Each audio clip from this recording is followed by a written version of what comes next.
मैं ये समझता हूँ इस घटना से कि इस आंदोलन से दिल्ली बौखला गई है। दिल्ली बौखला चुकी है, बौखला चुकी है, डर रही है। वो चाहती है कि यहाँ झगड़ा हो। भाई दिल्ली पुलिस के जो जवान यहाँ पे हैं वो बहुत छोटी छोटी पोस्ट के हैं, कांस्टेबल लेवल के हैं। जब तक उनको ऊपर से इंस्ट्रक्शन, क्लियर इंस्ट्रक्शन नहीं मिलेंगे ना, तब तक वो यहाँ पे हिल भी नहीं सकते। और दिल्ली पुलिस किसके अंडर आती है? होम मिनिस्ट्री के अंडर आती है, अमित शाह के अंदर आती है। अगर वहाँ से उनको हरी झंडी मिली होगी रात में, तभी जाकर के, वरना इतने दिन तो कुछ नहीं हुआ। कल रात में कैसे हो गया? कल रात में आधी रात को जब यहाँ भीड़ भी नहीं थे, सिर्फ यहाँ पे खिलाड़ी जो थे वो सो रहे थे, तो क्या मतलब था उनको छेड़ने? नक्सली, पाकिस्तानी, खालिस्तानी, बेवड़े, शराबी, कबाबी, ये वो क्या लिखा है? विनेश फोगाट कौन सी पार्टी से है? बजरंग पूनिया कौन सी पार्टी से हैं? वो जब मेडल जीत करके आए तो मोदी जी ने उनको चाय पीने के लिए बुलाया, और आज जब वो अपने अधिकार मांग रहे हैं तो यहाँ बैठे हुए हैं, मोदी जी उनकी तरफ देख भी नहीं रहे। सरकार का ये समझ रहे हैं, भूल है, भ्रम है कि हम यहाँ लाठी, गोली, डंडा चला करके इस आंदोलन को कुचल देंगे, यहाँ से हटा देंगे, तो ये सरकार अपना भ्रम निकालते। और अगर लाठी बरसाने का शौक ही है सरकार ने, अगर उसको घमंड है इस बात का, तो फिर एक दिन मैदान चुन ले। फिर एक सीआरपीएफ का अभी जवान हूँ और मैं पहलवान हूँ, ठीक है।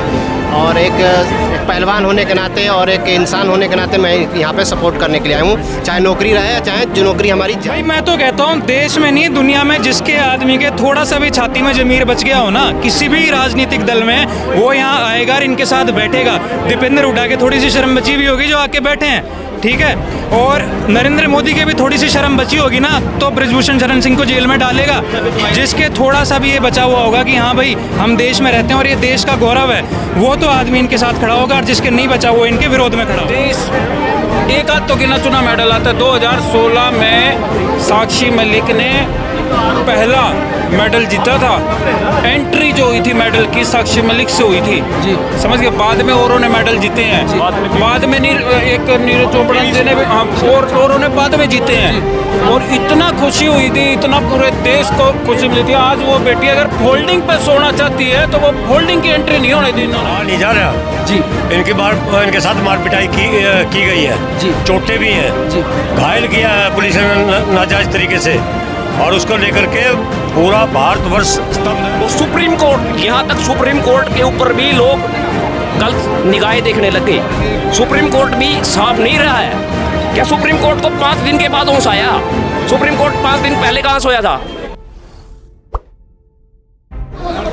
नमस्कार, जैसे कि हमने आपको बताया था कि आज हम उपस्थित हैं जंतर मंतर में, जहां पर रात को पुलिस के द्वारा की गई बर्बरता के बाद आज विभिन्न खापों से और विभिन्न किसान समुदायों से लोग समर्थन देने के लिए पहुंचे हैं। तो वहीं आज किसान यूनियन के हमारे पास जो वरिष्ठ कार्यकर्ता हैं वो हमारे पास मौजूद हैं। आइए आज जानते हैं उनसे कि इस प्रकरण पर उनका क्या सोचना है और आगे की जो उनकी सूझबूझ जो रणनीति है वो किस तरह से रहेगी, जिसमें वो पहलवानों के साथ कंधे से कंधा मिलाकर खड़े हो पाएंगे और उनका समर्थन कर पाएंगे। बहुत बहुत स्वागत है आपका हमारे इस चैनल में जी। ये जो रात को पहलवानों के साथ, जिनको बीते कई दिनों से वो धरना प्रदर्शन कर रहे थे शांतिपूर्वक, और उसके बाद रात को ये जो प्रकरण हुआ, जो पुलिस ने उनके साथ मारपीट की, ऐसा कहा जा रहा है, तो इस पर आपका क्या कहना है? कहा नहीं जा रहा जी, इनके साथ मारपिटाई की गई है जी, चोटें भी हैं जी, घायल किया है पुलिस ने नाजायज तरीके से, और उसको लेकर के पूरा भारतवर्ष स्तब्ध है रात का जी, रोष है देश की जनता में जी। क्या आंदोलन करना गुनाह है इस देश में? जी नहीं। अपनी बात उठाना गुनाह है क्या? जी नहीं। और यहाँ बरसात से पानी जमा हो गया था जी, और वो आंदोलनकारी चारपाई लेकर आ रहे थे जी, चारपाई जी, चारपाई लाना यहाँ अपराध है जी नहीं। तो मैं ये समझता हूँ इस घटना से कि इस आंदोलन से दिल्ली बौखला गई है। दिल्ली बौखला चुकी है, बौखला चुकी है, डर रही है। वो चाहती है कि यहाँ झगड़ा हो, जी, झगड़ा फसाद हो, जो यह करवाने में सरकार माहिर भी है। ये जाति पाति का सामने, वो क्षेत्रवाद का, ये इनका मंत्र में बड़ा बाएं हाथ का खेल है जी। लेकिन ये आंदोलन उसी आंदोलन के औलाद है जो दिल्ली में चला था, और जिस संयम से वो आंदोलन चला उसी संयम से आंदोलन चलेगा जी। अगर सरकार का ये समझना है, भूल है, भ्रम है कि हम यहाँ लाठी, गोली डंडा चला करके इस आंदोलन को कुचल देंगे, यहाँ से हटा देंगे, तो ये सरकार अपना भ्रम निकालते। और अगर लाठी बरसाने का शौक ही है सरकार ने, अगर उसको घमंड है इस बात का, तो फिर एक दिन मैदान चुन ले फिर। जी, तो आप कह रहे हैं कि आमने सामने आक्रामक तरीके से सरकार ये निर्धारित कर ले कि उनके पास लाठियों का जोर कितना है। हाँ, फिर और ये निहत्थे यहाँ पहलवान बैठे थे, या कौन सी बहादुरी करी इन्होंने, किस तरह की बहादुरी दिखाना चाहते? ये सारा ये था कि पब्लिक भड़केगी और उपद्रव होंगे। आप कह रहे हैं कि जो पुलिस का ये जो रात को इतने लंबे समय से शांतिपूर्वक जो प्रदर्शन चल रहा था, उसके बावजूद पुलिस ने जो रात को घटना की है, जिस घटना को अंजाम दिया है, उसके पीछे सरकार है। गलत है भाई, गलत किया, मैं कह चुका हूँ। पीछे सरकार है। हाँ, और कौन है? और ये बताओ, एक पुलिस वाले में है ही मत किसी का लाठी मार देगा आदेश के बगैर, इतना बड़ा कदम उठा लेगा इतने बड़े आंदोलन के खिलाफ? ऐसा कहा जा रहा है कि उसमें से जो कुछ पुलिस वाले थे वो नशे में धुत थे। हाँ बिल्कुल होंगे, वो तो कुछ भी कर सकते हैं भाई, वो तो रजिस्टर्ड है, वो तो रजिस्टर्ड वर्दी पहन रहे हैं, वो तो कुछ भी खा पी सकते हैं, उनको कौन मना करा है? लेकिन आपने निकली जियो सड़क पकड़ी भी, आपने कुचल देंगे, तो वो तो रजिस्टर्ड आदमी है भाई। आपको क्या लगता है कि जिस लोकतांत्रिक व्यवस्था में हम रहते हैं, जिसको विश्व की सबसे बड़ी लोकतांत्रिक व्यवस्था कहा जाता है, जी। वो लोकतंत्र अब ये जो इस तरह के प्रकरण हो रहे हैं, इससे लोकतंत्र किस तरफ जा रहा है? ये लोकतंत्र तो इस देश में लोकतंत्र रहेगा जी, लेकिन ये कुचल रहे हैं, ये कुचल नहीं पाएंगे। ये जितने भी इस तरह का प्रयास करेंगे समय विफल होंगे।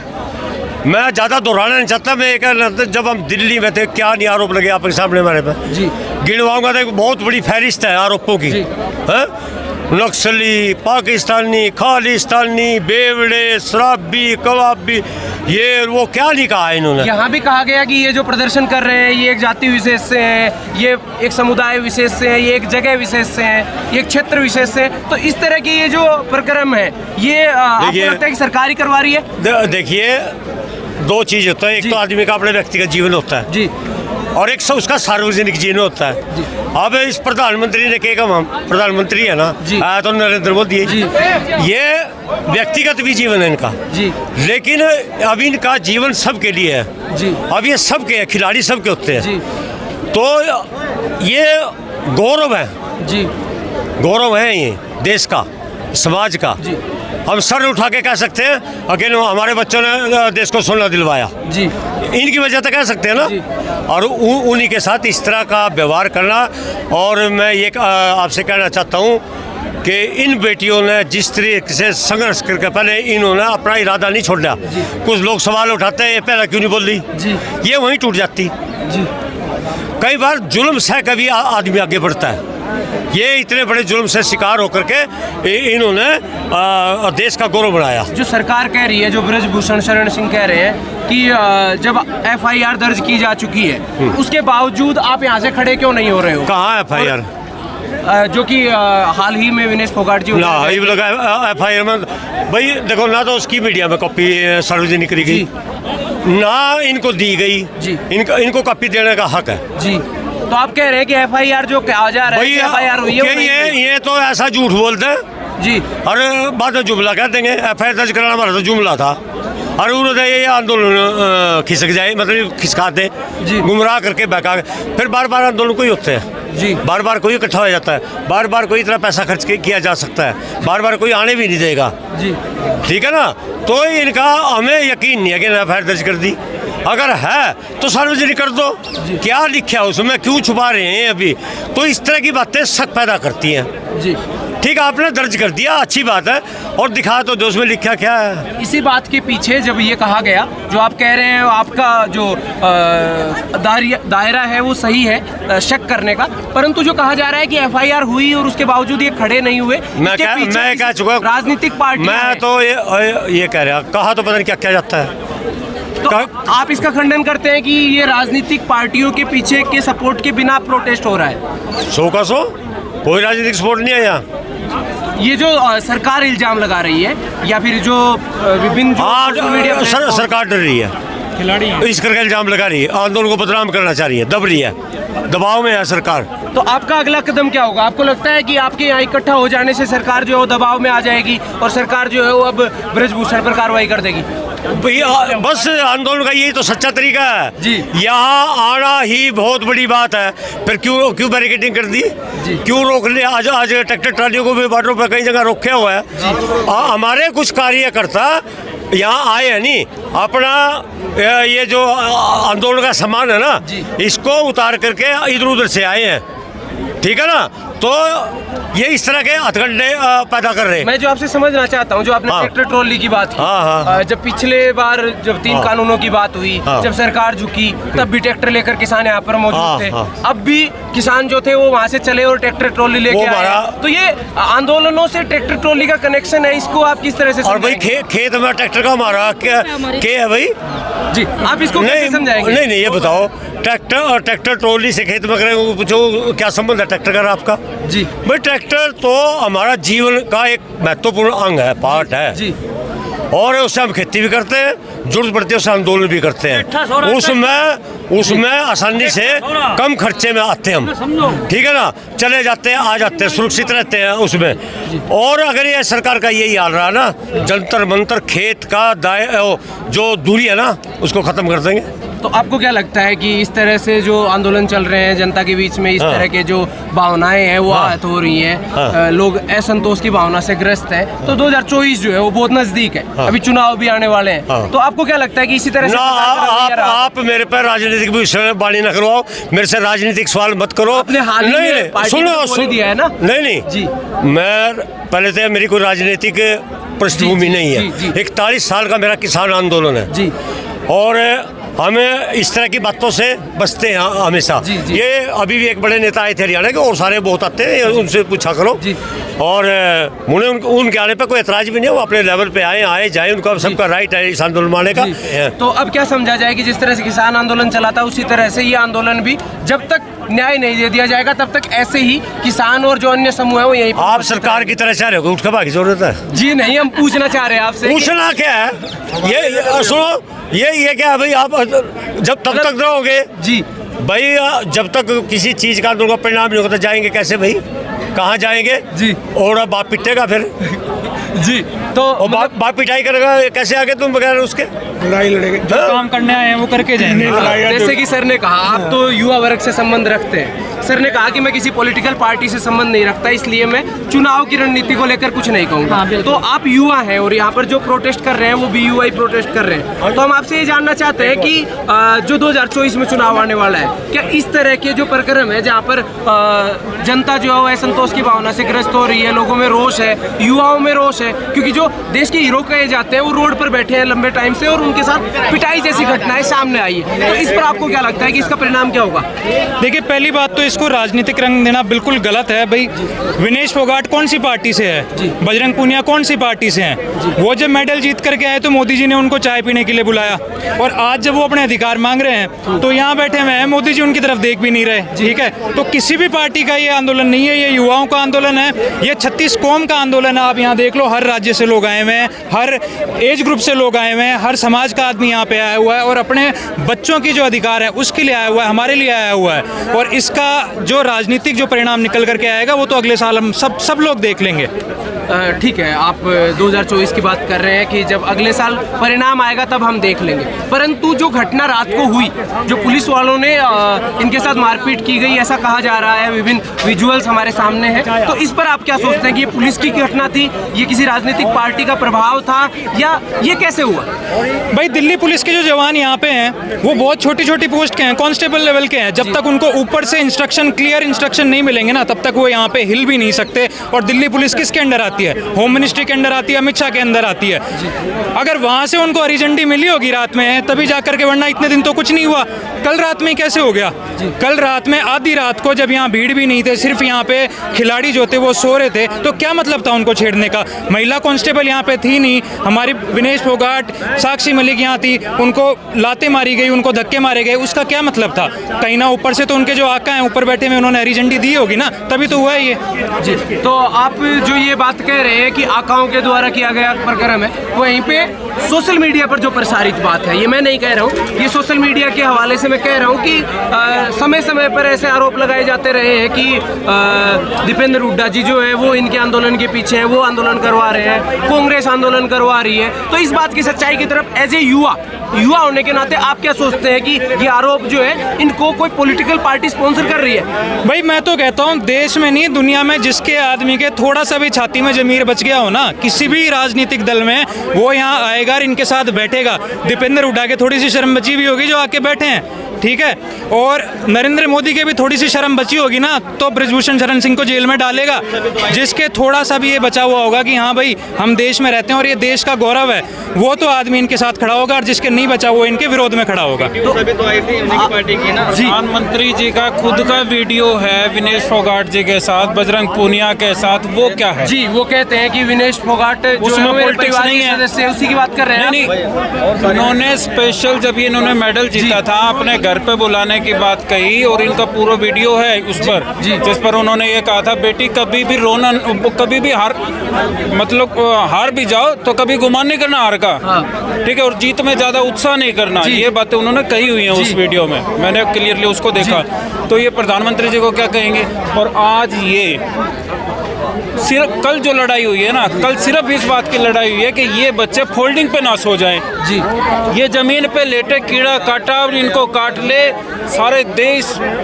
एक आध तो गिना चुना मेडल आता है। 2016 में साक्षी मलिक ने पहला मेडल जीता था। एंट्री जो हुई थी मेडल की साक्षी मलिक से हुई थी, जी, समझ गए। बाद में औरों ने मेडल जीते हैं, बाद में एक नीरज चोपड़ा जी ने भी, और औरों ने बाद में जीते हैं। और इतना खुशी हुई थी, इतना पूरे देश को खुशी मिली थी। आज वो बेटी अगर फोल्डिंग पे सोना चाहती है तो वो फोल्डिंग की एंट्री नहीं होनी थी इन्होंने। तो आपको क्या लगता है कि जिसके मेडल जीतने पर पूरा देश जो है वो खुशी से झूम रहा होता है, उसी बेटी के लिए आज फोल्डिंग की व्यवस्था क्यों नहीं दी जा रही है? इसके पीछे का रीजन क्या है? कि वही सरकार उस वक्त भी थी, वही लोग उस वक्त भी थे, वही प्रशासन भी उस वक्त था, और आज भी वही प्रशासन है। तो आज उस घटना, ये घटना अब सामने आई है, जी, ठीक है। 2016 में इस इशू को लेकर के कोई प्रदर्शन नहीं हुआ, जी, ठीक है, तो किसी को उस चीज़ का पता नहीं। मगर आज जब ये सामने आ रहा है, ये सिर्फ इनकी बात नहीं है, जी, इसको मतलब हम सिर्फ ये नहीं कह रहे साक्षी मलिक जी की बात है, पूरे देश की बात है। और महिलाओं के साथ वाकई ही शोषण, और जिस आदमी ने 40 मुकदमे जिसके ऊपर है, उनमें क्या किया आपने? उसके साथ गठजोड़ करके अपनी पार्टी बना ली, होम मिनिस्टर बन गए, प्राइम मिनिस्टर बन गए। आप होम मिनिस्टर और प्राइम मिनिस्टर बनना था, आप नीचे चाहे कितने गुंडे भरे हो, उन पर कोई कार्रवाई नहीं होगी। जो हमारी पार्टी में आ जाएगा वो सही हो जाएगा, और जो हमारी पार्टी के विरोध में है वो सारे जो है मतलब वो पॉलिटिक्स कर रहे हैं यहाँ। वो एक संवैधानिक पद पर है। इस संविधान के निर्माता ना नरेंद्र मोदी हैं ना अमित शाह हैं। इस संविधान को फॉलो कर रही है पूरी जनता, और चाहे वो कितना भी बड़ा संवैधानिक पद पर हो उसको फॉलो कर रहा है। दीपेंद्र सिंह हुड्डा जी यहाँ आए, या फिर आरएलडी के नेता के आप बात कर रहे हो, या फिर कोई और बीजेपी का भी आ जाए, उसका भी यहाँ विरोध नहीं है। उससे सिर्फ इंसाफ मांगा जा रहा है, मारकाट नहीं हो रही यहाँ। आप संवैधानिक पद की बात कर रहे हैं, यहाँ पर हमने कुछ और लोगों से बात की जहाँ पे उन्होंने कहा कि लोकतंत्र जो है वो खतरे में है, फिलहाल लोकतंत्र बचा ही नहीं है। तो आप इस पर क्या सोचते हैं? ठीक है, और लोकतांत्रिक व्यवस्था की अगर बात करूं तो सब लोग नियमों को ही फॉलो करते हुए यहाँ तक आ रहे हैं। भारत देश शुरू से ही कानून को, सारी जनता, कोई भी कल ये चाहते तो कुछ और भी कर देते, मगर कानून व्यवस्था को बनाए रखने के लिए जो है नियम अनुसार सारे काम हो रहे हैं। क्या आ रहा था उसमें? कल वो जो गाड़ी है उसमें फोल्डिंग ही तो आ रहे थे, और क्या आ रहे थे जी? जब राजनेता इतने बड़े बड़े महलों में रह सकते हैं, अरबों खरबों के महलों में, अब जा करके देखो अरबों खरबों के महलों में रह सकते हैं, तो ये गोल्ड मेडलिस्ट फोल्डिंग पे भी नहीं सो सकते। तुम कल 8 घंटे बारिश हुई है, लगातार 8 घंटे बारिश। आपका खुद अगर किसी को इस इशू का पता है तो वो क्या सोच रहा होगा कि भाई कैसे वो गद्दों पर पड़े होंगे, गिल्ले गद्दे पे आदमी कोई सो सकता है? हाँ, तो बस ये इनको भगाने का प्लान है कि युवाओं के मन में जो है वो आक्रोश है वो इन सड़कों पर जगह लेगा। मैं नॉर्मल सी बात कर रहा हूँ, कल के मुकाबले आज पब्लिक 5 गुना ज़्यादा है और कल हो सकता है 10 गुना ज़्यादा हो जाए, क्योंकि कल सुप्रीम कोर्ट का फैसला आएगा जी। ठीक है, और माननीय कोर्ट से पूरी उम्मीद है कि वो पक्षपात ना करते हुए डिसीजन दे और उस आदमी की गिरफ्तारी हो, सीधी बात है। जहाँ पे सरकार की बात की जा रही है, कोर्ट की बात की जा रही है, तो जैसे कि सर ने कहा कि कोर्ट जो है वो शायद पक्षपात ना करते हुए उनके हिस्से में फैसला देगी पहलवानों के, लेकिन सरकार को भी तो यही करना चाहिए था। जो कोर्ट तक बात पहुंची है उससे पहले सरकार को भी तो इस्तीफा लेना चाहिए था। सरकार ने ऐसा क्यों नहीं किया जब उनके मंत्री पर इतने संगीन आरोप लगे हैं? भाई ये इस सरकार का तो इतिहास है। ये यूपी में आप देख लो, चिन्मयानंद को बचा रहे थे, और यहाँ पे देख लो क्या लालच है इनको, किस वजह से भाई ये कहते हैं कि बेटी बचाओ बेटी पढ़ाओ, तो यहाँ बेटियाँ बैठी हुई हैं जिसको आप देश का आन बान शान कहते हो, गौरव कहते हो, उनको बचाने के पीछे क्या कारण है? क्या राजनीतिक लालच नहीं है तो और क्या है? ये तो साफ सी बात है। और एक बात ये कह रहे हैं कि इसके ऊपर हरियाणा कुश्ती संघ के ऊपर कब्जा करना चाहता है। भाई बिहार कुश्ती संघ का अध्यक्ष कौन, भारतीय कुश्ती संघ का सचिव कौन, भारतीय कुश्ती संघ का उपाध्यक्ष कौन, भारतीय कुश्ती संघ का अध्यक्ष कौन, सारे एक ही परिवार के लोग कैसे बने हुए बैठे हैं? कब्जा तो ये होता है वास्तव में। तो वो आदमी जो ऑन रिकॉर्ड ये चीज़ कह रहा है, ऑन रिकॉर्ड उसने कही है कि मैंने एक मर्डर किया है, उसको ये लोग एमपी बना के रख रहे हैं। 40 से ज़्यादा उसके ऊपर मुकदमे हैं नॉन मेलेबल ऑफेंसेस के, उसको ये एमपी बना के रखे हुए हैं। तो ये तो साफ सी चीज़ है कैसी इनकी राजनीति है और कैसा उसका संरक्षण चल रहा है। तो लेकिन जब आपराधिक दायरों की बात आती है, घोटालों की बात आती है, तब प्रमुखता से इस बात को लोगों के सामने लाया जाता है कि कांग्रेस जो है उसका इतिहास जो है घोटालों वाला रहा है, क्राइम वाला रहा है। परंतु आप जो कह रहे हैं उसके हिसाब से तो जो तस्वीर है वो कुछ अलग है। तो लोगों के सामने इस तरह की बातें क्यों नहीं पहुंच पा रही? फिर भाई साहब, आज कांग्रेस और बीजेपी की बात नहीं है, आज देश की बच्चियां हैं, हमारी बहनें हैं, उनकी बात है। आज ना कांग्रेस ना बीजेपी, आज तो भाई बीजेपी का भी अगर कोई नेता अगर उसका ईमान धर्म जमीर बचा हुआ होगा ना तो यहाँ पे आकर के बैठेगा। जब देश के जवानों की बात हुई तो सत्यपाल मलिक बीजेपी का ही था ना जी, उन्होंने कही ना कि भाई हमारे जवानों को मारा, तो जमीर वाला आदमी तो आज आके बैठेगा ही। कांग्रेस बीजेपी की बात नहीं है। 1000 से ज़्यादा बच्चों के साथ में अगर ऐसा काम हुआ है तो जिसका भी अगर ईमान धर्म बचा हुआ होगा वो आकर के बैठेगा। कांग्रेस बीजेपी में मैं नहीं जाऊँगा। हाल ही में ब्रजभूषण जी ने एक प्रेस कॉन्फ्रेंस की जिसमें उन्होंने जिस 1000 बच्चियों की आप बात कर रहे हैं उसके लिए उन्होंने एक लॉजिक दिया कि मैं कोई शिलाजीत की रोटियां थोड़ी खाता हूं। तो इस पर आप युवा हैं और इस तरह का जो स्टेटमेंट दिया गया इस पर आप क्या सोचते हैं? भाई अब आदमी बौखला गया है, कुछ भी बातें कर रहा है, उससे ज़्यादा मतलब उनके पास में खुद को बचाने के लिए और बचाव का कोई आर्गुमेंट बचा नहीं। वो आदमी ये भी कह रहा था कि मैं बहुत बड़ा बाहुबली हूँ, मैं बजरंग बली का भक्त हूँ, मैं इससे ज़्यादा कुछ मैंने खून कर दिया लेकिन मैं ये ऐसी हरकत नहीं कर सकता।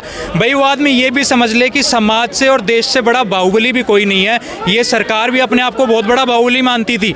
पिछले साल इन्होंने भी देख लिया कि वास्तव में असली बाहुबली होता कौन है। जब समाज इकट्ठा आ जाता है ना तो उससे बड़ा बाहुबली कोई नहीं होता। ऐसे बाहुबलियों को तो रोज अगर समाज आ जाए तो चकनाचूर कर सकता है। लेकिन इतने महत्वपूर्ण संवैधानिक पद पर होने के बाद मीडिया से बात करते हुए ये कहते हुए अपना पक्ष रखना कि मैं कोई शिलाजीत की रोटियां थोड़ी खाता हूं, कि मैं 1000 लड़कियों के साथ कुछ कुकर्म करूंगा या किसी तरह की घटना को अंजाम दूंगा, तो आपको नहीं लगता कि इस तरह के स्टेटमेंट से उस संवैधानिक पद पर बैठे इंसान को बचना चाहिए था? भाई इस आदमी ने इतनी छोटी बात कर दी इतने बड़े मुद्दे के ऊपर, तो ये दिखाता है वो आदमी वास्तव में कितना छोटा है और किस प्रकार का वो आदमी अगर कैमरा के सामने अगर वो ऐसी बातें कर रहा है देश की मीडिया के सामने तो वो पीछे से किस प्रकार की बातें करता होगा।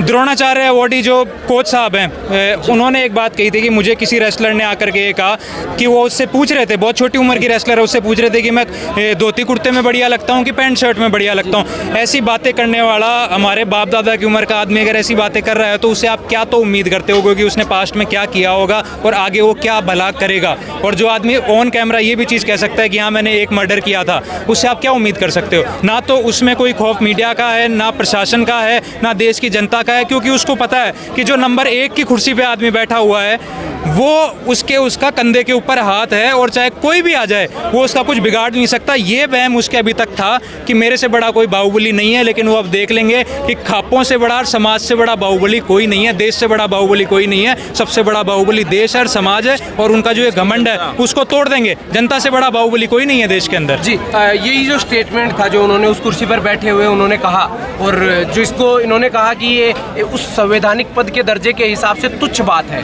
वो बौखला चुके हैं, इस पे आपका क्या कहना है? देखिए मैं अपने पहले परिचय बताऊं कि मैं एक सीआरपीएफ का अभी जवान हूं और मैं पहलवान हूं, ठीक है। और एक पहलवान होने के नाते और एक इंसान होने के नाते मैं यहाँ पे सपोर्ट करने के लिए आया हूँ, चाहे नौकरी रहे या चाहे जो नौकरी हमारी जाए, ठीक है। जो सीआरपीएफ में है? हाँ, प्रेजेंट में मैं सीआरपीएफ में हूँ और मैं एक पहलवान हूँ, नेशनल तो पहलवान। आप ये रिस्क लेने के लिए भी तैयार हैं कि आपकी नौकरी अगर जाए तो जाए, लेकिन आपका जमीर जागा हुआ है, इसलिए आप यहाँ पर खड़े हैं। हमारे कई पहलवान आए हुए हैं जी, ठीक है। सीआरपीएफ के कई सारे पहलवान इनके समर्थन में आए। हाँ, नेशनल प्लेयर जो हैं, जो इंडिया पुलिस वगैरह गेम खेलते हैं, वो आए हुए हैं और नौकरी रहे चाहे जाए। जो कह रहे ब्रिजभूषण जी का, ये बहुत ही इनके बयान और साथ साथ में ये बहुत ही घटिया निहायती घमंडी टाइप का आदमी है। ऐसे पद पर इसको रहने का कोई भी अधिकार नहीं है जी। और रही सतपाल मलिक जी का, सतपाल मलिक जी ने जो कहा है बिल्कुल 100% कहा है। ये बीजेपी की जो हमारे पुलवामा में अटैक कराया गया था, बम ब्लास्ट कराया गया था, वो बीजेपी के लोगों के द्वारा कराया गया था। बीजेपी ने ही कराया था सिर्फ इलेक्शन जीतने के लिए। मैं वहाँ से 15 किलोमीटर दूर में था, ठीक है। उसकी जीता जागता मिसाल है तिहाड़ जेल में हमारे 2 अभी तक जवान बंद हैं अभी। उसमें 8 दिन पहले डेमोन्स्ट्रेशन हुआ था, आप लोग को पता नहीं होगा। डेमो किया गया था हमारे जवानों ने, जब डेमो वहाँ पे किया था उग्रवादियों से मिलकर, तो हमारे जवानों ने 2 को गोली मार दिया था। तो उसके वजह से जो है वो उसको ले जाकर तुरंत तिहाड़ जेल में लाके बंद कर दिया जवान को वहाँ से उठा के, और वो सारे नाके हटा दिए गए थे, ठीक है। ये बीजेपी ने कराया था। रही पहलवानों की बात, तो आज ऐसा नहीं है कि सिर्फ किसान और जो है पब्लिक ही और नेता ही सपोर्ट में है। किसान, जवान, ठीक है, और इंडिया के नहीं, भारत के नहीं, पूरे दुनिया के जितने भी लोग हैं जो कानून पे जिस संविधान पे अपना भरोसा रखते हैं, जो संविधान को मानते हैं, वो सारे लोग सपोर्ट में हैं। लेकिन आप सीआरपीएफ में हैं, आपने बताया, और उसके बावजूद आप यहाँ पर हैं और जवानों की आप बात कर रहे हैं कि जो पहलवान हैं उनके समर्थन में सारे जवान मौजूद हैं। तो जो पुलिस जिसने रात को मारपीट की इनके साथ, पहलवानों के साथ, वो भी तो जवान है। वो जवान हैं, लेकिन उनकी जो है ना, वो एक उस पर दबे हुए हैं, एक जो है प्रशासनिक उस पर ऑर्डर से दबे हुए हैं कि हम जो अगर नहीं करते हैं तो उनकी उम्र जो नहीं होती है कि मैं अगर मुझे पुलिस निकाल देगी, सीआरपीएफ निकाल देगी या पुलिस निकाल देगी या सरकार निकाल देगी तो मैं कहीं नौकरी कर पाऊंगा। वो बहुत ही दबाव में काम करते हैं। उनके दिल से आपके पूछो, उनके परिवार से आप जाके पूछो, ठीक है। तो आपको इस बात का डर नहीं है कि आपको निकाल देंगे तो क्या होगा? एक बार निकाल दे, मैंने 100 बार निकाल दे, ठीक है, हमें कोई दिक्कत नहीं है। ना मैं गलत करता हूँ और ना गलत के सपोर्ट में रहता हूँ। आज मैं सही हूँ, इसलिए मैं यहाँ पे आया हुआ हूँ। हमारे जैसे कई पहलवान यहाँ पे आए हुए हैं, ठीक है, जो कि नेशनल प्लेयर हैं और जो हमें कोई दिक्कत नहीं है, कोई परेशानी नहीं। आप अपने स्तर पर किस तरह से इनको सपोर्ट करेंगे? आप यहाँ पर आए हैं, आपकी आगे की जो प्रक्रिया है, जो इनके न्याय की जो प्रक्रिया आगे चल रही है, धरना प्रदर्शन, ये हमें जिस तरह से सहयोग चाहेंगे उस तरह से हम इनका सपोर्ट करेंगे जी। आपका ये जो पूरा का पूरा मामला है जी, इस पर जिस तरह की भी घटनाएं चल रही हैं, जिस तरह की भी प्रतिक्रियाएं दी जा रही हैं, तो इन सब पर मिला जुला कर आपके जो मन में ख्याल आता है कि इस तरह की घटनाएं होनी चाहिए, क्यों हुई, इसके पीछे कौन जिम्मेदार है? आप एक युवा होने के नाते इस तरह जो देश के हीरो हैं उनके साथ इस तरह की घटनाएं हो रही हैं, उस पर आपका क्या? देखो, मैं भी कबड्डी खेलता हूँ थोड़ी बहुत, और जैसे जैसे ये काम कृत्य होने लग रहे हैं ना, ये बहुत निंदनीय है। अभी आपने बोला था कि वो मंत्री, बाहुबली मंत्री ने बोला शिलाजीत, उसी की एक और प्रेस कॉन्फ्रेंस देखोगे ना, वो बीच में प्रेस कॉन्फ्रेंस छोड़ गया। लड़कियां असहज महसूस करी थी उनसे गले मिलने के लिए। उन्हें खुद ने कबूल किया उस प्रेस कॉन्फ्रेंस के दौरान कि लड़कियां असहज महसूस करी थी। तो उसके बाद ही उसने प्रेस कॉन्फ्रेंस छोड़ दी, क्योंकि उसको पता चल गया कि मैंने गलत बयान दे दिया। इसका मतलब वो खुद अपने दायरे में फंसने लग रहा है। जितनी वो प्रेस कॉन्फ्रेंस देने लग रहा है, कुछ न कुछ राज और खोलने लग रहा है वो काफ़ी घबराया हुआ है, और घबराहट के कारण ही मतलब आदमी बड़बड़ाता है, मतलब इतना तेज तरार बोलने लगता है, मतलब लोगों को दबाने की कोशिश करता है। वो पत्रकारों को भी साथ भी ऐसे ही बातें करता है, ऐसा बर्ताव करता है कि कैमरा हटाओ, कैमरा हटाओ। उस मतलब प्रेस कॉन्फ्रेंस के द्वारा दिया गया कैमरा हटाओ जी, मतलब इसका मतलब वो बौखला गया था जी, वो फंस चुका है जी। और कब तक? और आप बोल रहे हैं दिल्ली पुलिस, क्या ये दिल्ली पुलिस मतलब एक बात बताओ, क्या हमारा अधिकार नहीं है यहाँ पर प्रोटेस्ट करने का? हमारा अधिकार नहीं है क्या? उन्हीं के लिए रह गए, क्या उन्हीं के लिए भर्ती हुए हैं? क्या मतलब एक रेपिस्ट है, जो रेपिस्ट जैसी संगीन धाराएं लगी है, पोस्को एक्ट लगा है, उसको पकड़ो, इतना मतलब ये सरकारी खर्चा करने लग रहे हैं, वेस्टेज करने लग रहे हैं इधर, मतलब यहाँ पे इनका यातायात का भी पता नहीं कितना खर्चा होने लग रहा है। और जो एक रेपिस्ट है उसको बचाने के लिए इतना सरकारी तंत्र लगाया जा रहा है, इसका मतलब यहाँ पर का जो संविधान और सुप्रीम कोर्ट, यहाँ तक सुप्रीम कोर्ट के ऊपर भी लोग गलत निगाहें देखने लगे। सुप्रीम कोर्ट भी साफ नहीं रहा है। क्या सुप्रीम कोर्ट को 5 दिन के बाद होश आया? सुप्रीम कोर्ट 5 दिन पहले कहाँ सोया था? सुप्रीम कोर्ट को हम माननीय बोलते हैं, सर्वोच्च न्यायालय बोलते हैं, लेकिन आज वो सर्वोच्च न्यायालय के लायक नहीं रहा है। तो आप अगर सुप्रीम कोर्ट पर विश्वास नहीं करेंगे तो इस लोकतंत्र में जहां आप भारत में मौजूद हैं वहां पर विश्वास के लायक कौन सी संस्था बच जाती है? सीआईडी इनकी आज के टाइम में, सुप्रीम कोर्ट इनका, राष्ट्रपति इनके द्वारा चुना हुआ। ये तो बताओ कि इनके सिवा रह क्या गया है? अगर ऐसा है कि रोज चल गया ना, वो दिन दूर नहीं है पीछे ला लेके पूछेगी। ये सरासर तानाशाही है, इससे बड़ी तानाशाही नहीं हो सकती। अंग्रेजों ने जो किया था ना, उनसे भी कुछ न कुछ ये आगे निकल चुके हैं।